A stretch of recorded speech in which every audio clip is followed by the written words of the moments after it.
जी बिल्कुल, इस वक्त मैं मौजूद हूँ मंगो पीर के उस खूनी रोड पे जहाँ पे एक्सीडेंट रोज़ का मामूल बने हुए हैं। एक माह के अंदर 3 से 4 शहरी जान की बाजी हार चुके हैं और कितने ही ज़ख्मी हो चुके हैं। लेकिन अफसोस आला हुकाम की जानिब से कोशिश नहीं की जा रही जिसके बाद इन हादसा को रोका जा सके। इस वक्त मेरे साथ मौजूद हैं इलाका मकीन। ये रोड को बनाना चाहिए। पहले तकरीबन 2 महीना पहले एक हादसा हो चुका है। एक नौजवान लड़का जो है ना, वो भी बेचारा यहाँ इसी रोड का हादसे में मर गया।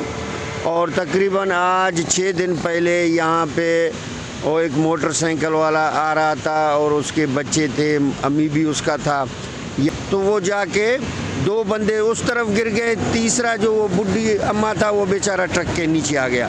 तो ये हादसे रोज़ाना होते हैं, ना इधर जंप बनाते हैं ना इधर फुटबारी बनाते हैं। तो लोग जो है ना ये पैसे लेके अपने पेटों में भरते हैं।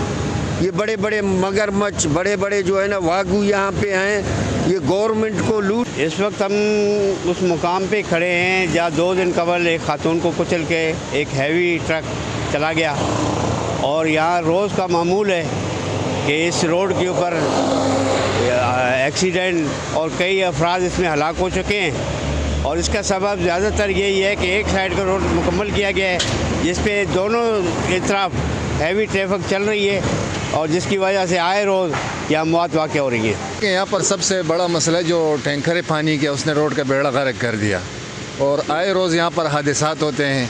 तकरीबन हर महीने जो है ना इधर हादसात होते हैं। ये टैंकरों की वजह से। दूसरे नंबर पर पाउडर है, पाउडर की जो गाड़ियाँ हैं वो तो इंसान को इंसान समझता ही नहीं है और पे डबल ट्रैफिक चल रहे। लिहाजा गुजारिश ये है गवर्नमेंट से कि इस रोड को डबल किया जाए। शहरियों ने आला हुकाम से अपील करते हुए कहा कि रोड की एक साइड चलने के सबब एक्सीडेंट रोज़ का मामूल बने हुए हैं। इन्होंने आला हुकाम से मुतालबा किया है कि रोड को दोनों साइड बहाल किया जाए ताकि इन एक्सीडेंटों से हमें निजात मिल सके। कैमरा टीम के साथ अली बख्श बलोच, वशी न्यूज़, कराची।